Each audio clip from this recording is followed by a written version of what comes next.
Picture this. You're sitting at your favorite slot machine in Las Vegas. The lights are flashing. The sounds are hypnotic. You slide your player card into the slot like you've done 100 times before. Free drinks, comp points, room upgrades. It all feels like the casino is rewarding you for your loyalty. But what if I told you that the moment you inserted that card, you activated something far more sinister than a rewards program? What if that little piece of plastic is actually a sophisticated tracking device designed to make you lose more money? That sounds like a conspiracy theory, right? Something a paranoid gambler would say after a bad night. But here's the thing. I've spoken to ex-casino employees, slot technicians, floor managers, data analysts who worked in the belly of the beast, and what they told me will change the way you think about player cards forever. Now, before we go any further, let me be clear. I'm not here to tell you that casinos are rigging slot machines. That would be illegal. Every slot machine in a regulated casino operates on a random number generator that can't be tampered with in real time. That's the law. But what these insiders revealed is far more subtle and far more disturbing. They told me that player cards don't change the machines. They change you. They track every spin you make, every dollar you bet, how long you stay, when you leave, what makes you keep playing, and most importantly, what makes you chase your losses until your bank account is empty. And the casinos use that data to keep you on the floor longer, betting more, losing more, without you ever realizing what's happening. One former slot attendant I spoke to put it this way. She said, "The card doesn't make the machine colder, it makes the player hotter." Think about that for a second. Over the next several minutes, I'm going to walk you through exactly how player cards are used against you. The psychological tricks, the data collection, the targeted offers that seem generous but are actually designed to exploit your weaknesses. And by the end of this video, you'll understand why some professional gamblers refuse to use player cards at all. Because once you see how the system really works, you can't unsee it. Let's start at the beginning. Player cards weren't always this powerful. In fact, they started as something relatively innocent, a way to track big spenders and give them free meals or hotel rooms. Back in the 1980s, casinos used paper systems. Pit bosses would watch high rollers and manually record their play. If you bet big, you got comped. Simple. But then technology changed everything. In the early 1990s, casinos began installing centralized computer systems that could track every bet, every game, every player in real time. The player card was born. You'd insert it into a slot machine or hand it to a dealer, and the casino would know exactly how much you were wagering, how long you played, and whether you won or lost. At first, this seemed like a win-win. Players got rewards, casinos got data. Everyone was happy. But then something shifted. Casinos realized they weren't just collecting data about play. They were collecting data about behavior. And behavior, it turns out, is far more valuable than knowing how much someone bets. A former casino marketing executive I spoke to explained it like this. He said, "We didn't just want to know how much you gambled. We wanted to know why you gambled, what kept you at the machine, what made you stop, what brought you back." So they started tracking everything, not just spins and bets, but patterns. How long did you play after a big win? How quickly did you leave after a losing streak? Did you change machines often, or did you stick to one? Did you drink alcohol while you played? Did you come alone or with friends? Every single data point was fed into algorithms designed to predict your next move. And here's where it gets disturbing. Once the casino understands your behavior, they can influence it. They can't rig the machine, but they don't need to, because they've built a profile of you. They know your triggers, they know what keeps you playing, and they know exactly when to send you an offer that feels personal, generous, even lucky. But it's not luck, it's math. One slot technician told me about a feature built into modern slot tracking systems called THEO, theoretical loss. Every time you play with your card inserted, the system calculates how much you're expected to lose over time based on the house edge of the game. If you're playing a machine with a 5% house edge and you're betting $100 per hour, the system knows you're theoretically losing $5 per hour. But here's the twist. The casino isn't just tracking your theo, they're comparing it to your actual results. If you're winning more than you should, they flag it. If you're losing more than expected, they flag that too. Not because they're going to change the machine, but because they're going to change their approach to you. If you're a big loser, they'll send you offers to bring you back. Free play, discounted rooms, concert tickets, anything to keep you in the cycle. If you're a consistent winner, they might still comp you, but they'll watch you more closely. They'll limit your offers. They'll nudge you toward different games.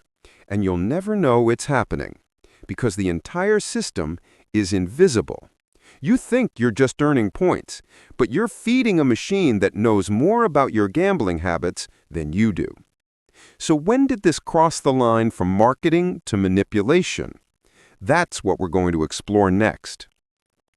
Let's talk about what the casino actually knows about you, because it's not just your win-loss record, it's everything. When you insert your player card into a slot machine, the system immediately starts recording. Time of day, day of week, machine number, denomination, bet size, spins per minute. Every single action is logged. But that's just the surface. The system also tracks how you react to wins and losses. Do you bet more after a win? Do you chase losses? Do you switch machines after a cold streak?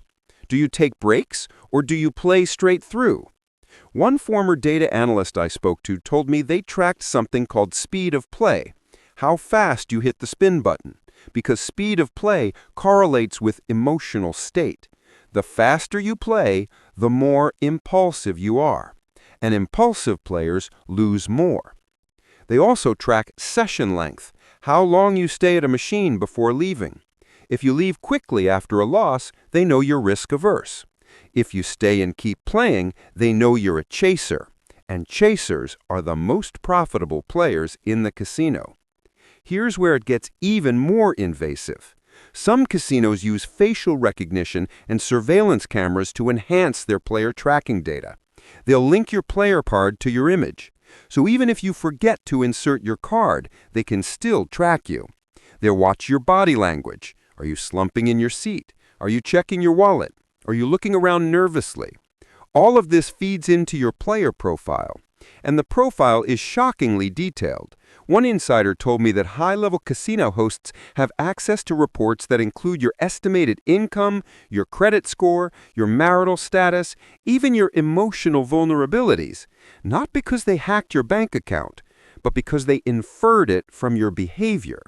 For example, if you always play on Friday nights and your bet size gradually increases throughout the night, the system might flag you as someone who drinks while gambling.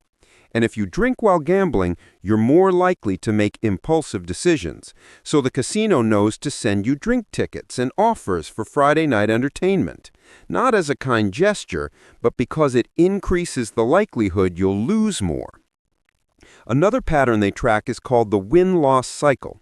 Let's say you win $200 early in your session. The system records that. Then it watches what you do next. If you immediately cash out and leave, the casino marks you as a conservative player.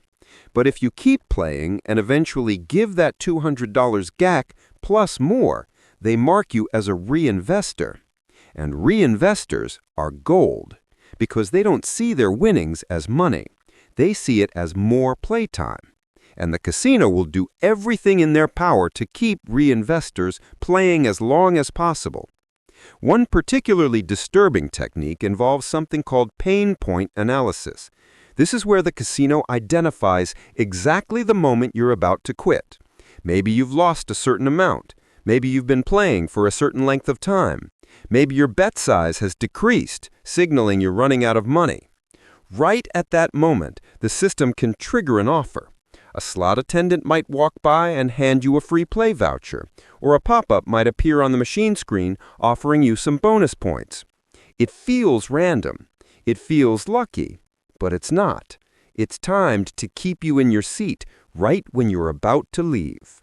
An ex-floor manager told me, "We call it the save. You're about to walk away and we save you. But we're not saving you from losing, we're saving you from leaving." Think about that. The casino has so much data on you that they know when you're emotionally vulnerable, and instead of letting you walk away, they pull you back in. Now you might be thinking, well, I can just not use my player card. Problem solved. And that's a fair point. But here's the thing. The casino has already thought of that, and they've built an entire system designed to make sure you never play without your card. That's what we're going to talk about next. Here's the trap.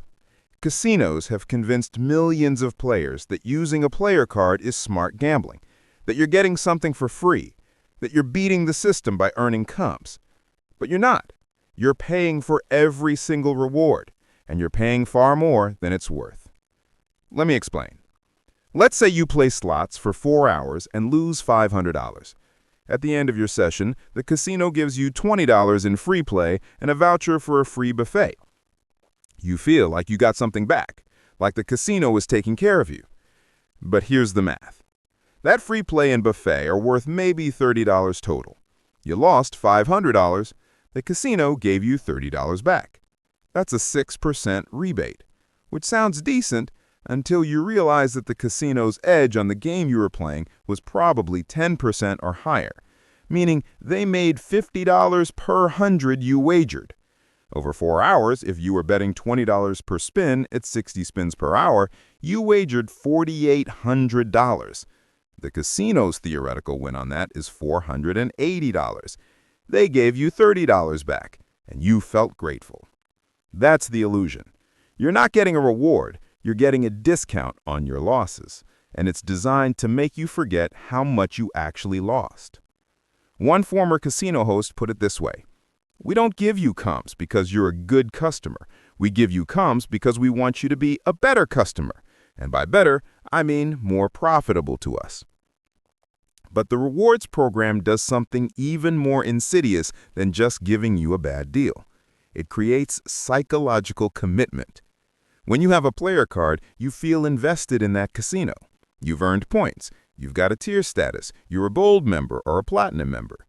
You don't want to lose that status, so even if you're losing money, even if you're not having fun, you keep playing because you want to maintain your level.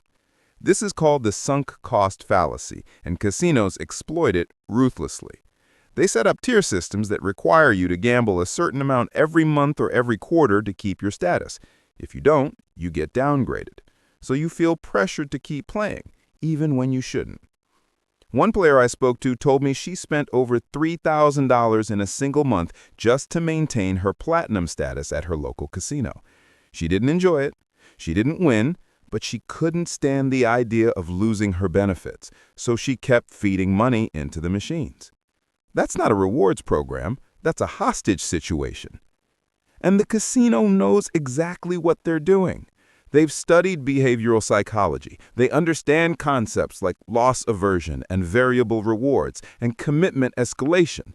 Every element of the player card system is designed to exploit these psychological vulnerabilities. Another tactic they use is called conditional offers.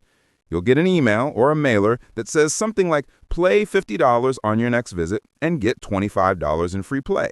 Sounds great, right?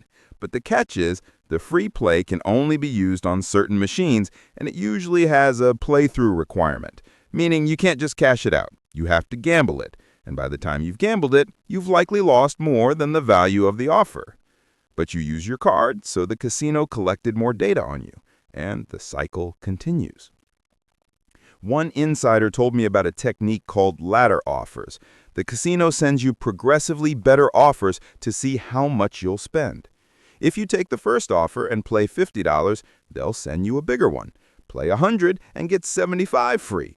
Then play $200 and get $150 free. Each time, they're training you to spend more by making you feel like you're getting more value. But you're not. You're just losing more. And the casino is profiting every step of the way. So why do players keep using their cards?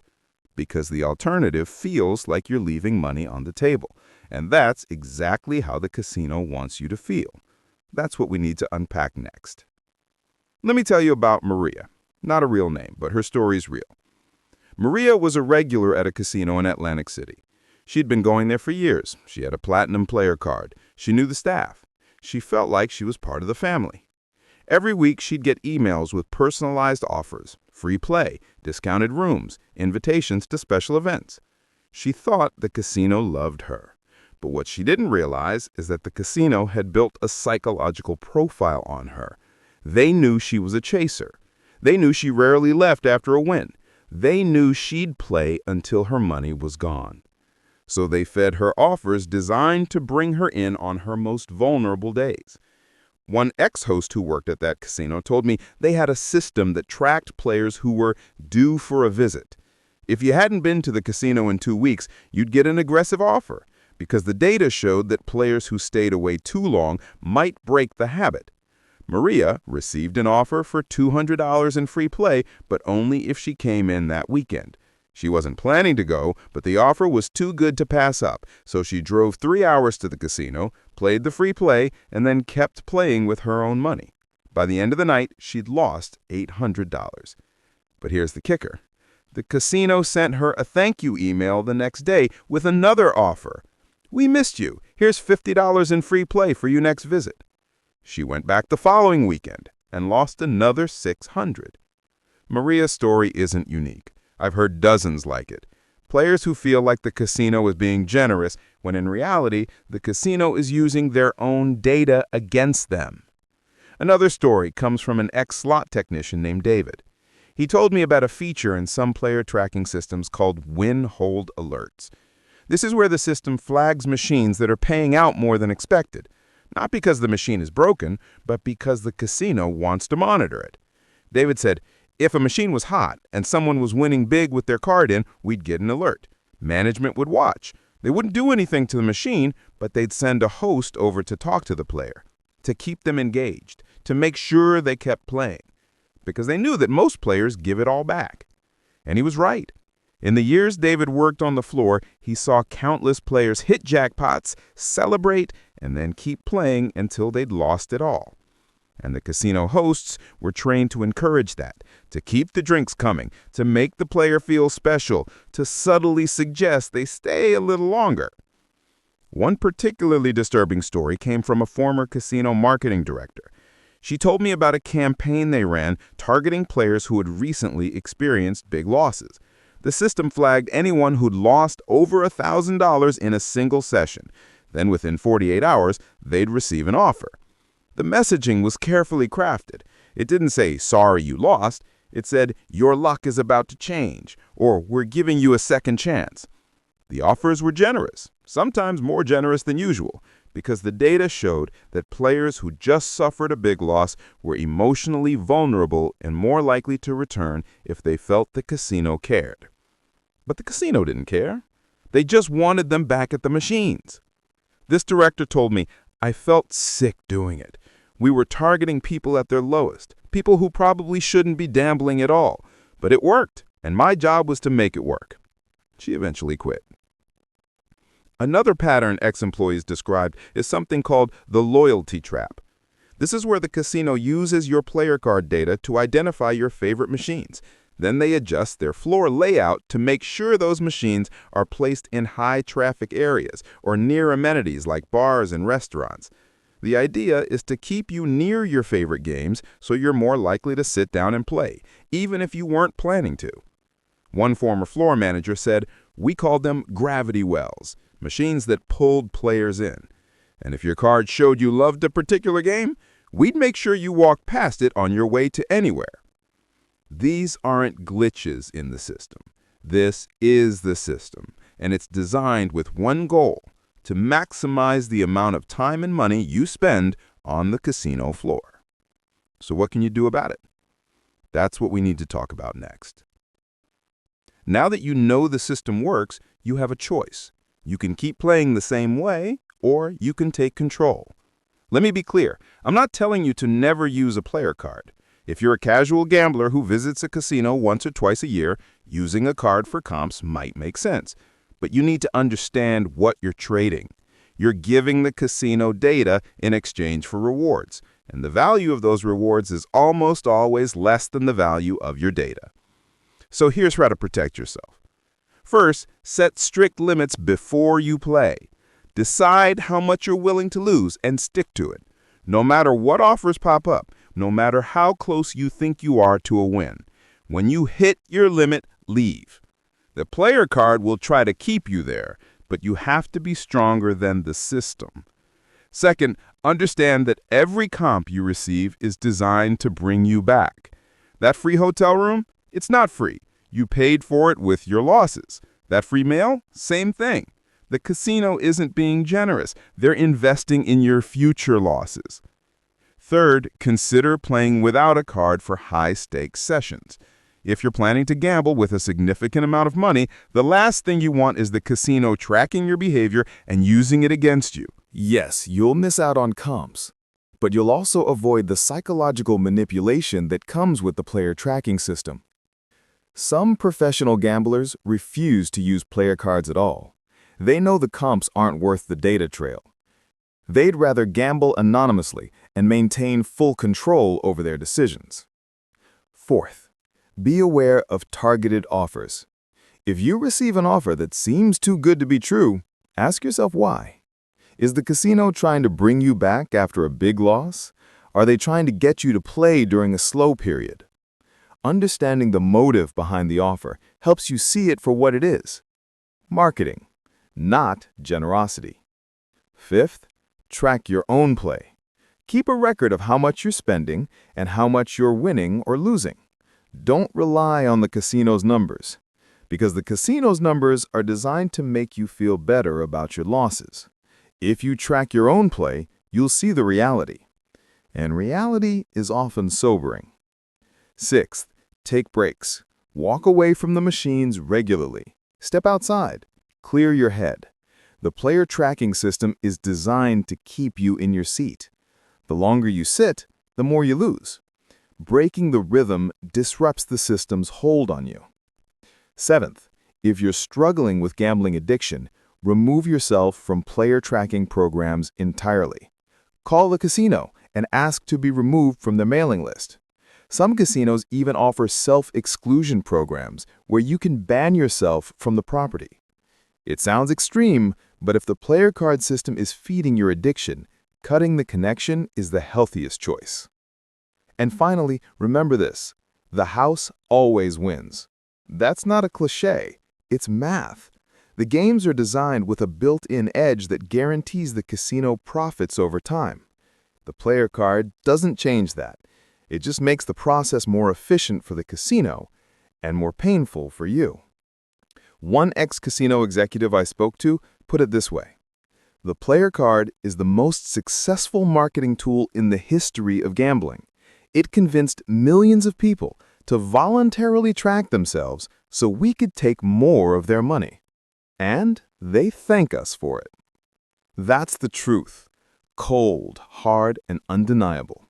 So the next time you slide your player card into a slot machine, ask yourself this: is this worth it? Are the comps really worth giving the casino a roadmap to your vulnerabilities? Because once you see the system for what it is, you can't unsee it. And that awareness is your best defense. So, knowledge, and ends with a call to gamble responsibly and stay informed. Here's what we've learned. Player cards don't rig slot machines. They don't have to, because they rig something far more powerful. They rig you. Every time you insert that card, you're feeding a system designed to understand your behavior better than you understand it yourself. The casino tracks your wins, your losses, your patterns, your vulnerabilities. And then they use that data to keep you playing longer, betting more, and losing more than you ever intended. The rewards you earn aren't rewards at all. They're calculated investments designed to bring you back to the floor. The free play, the comped meals, the hotel discounts, all of it is worth less than what you've already lost. But it feels like generosity, so you keep coming back. And the most disturbing part? The system is invisible. Most players have no idea how much data is being collected or how it's being used. They think they're just earning points, but they're actually training an algorithm to exploit them more effectively.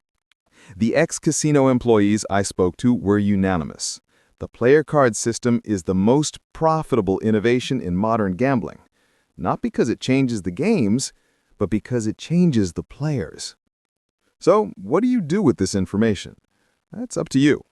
If you're someone who gambles recreationally and you're comfortable with the trade-off, keep using your card. But do it with your eyes open.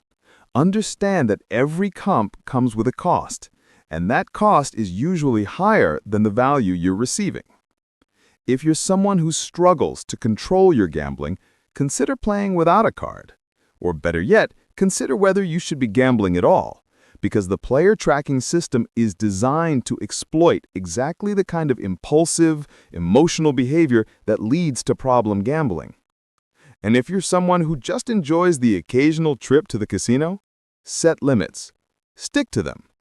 Don't let targeted offers lure you back. Don't let tier status pressure you into playing more than you can afford.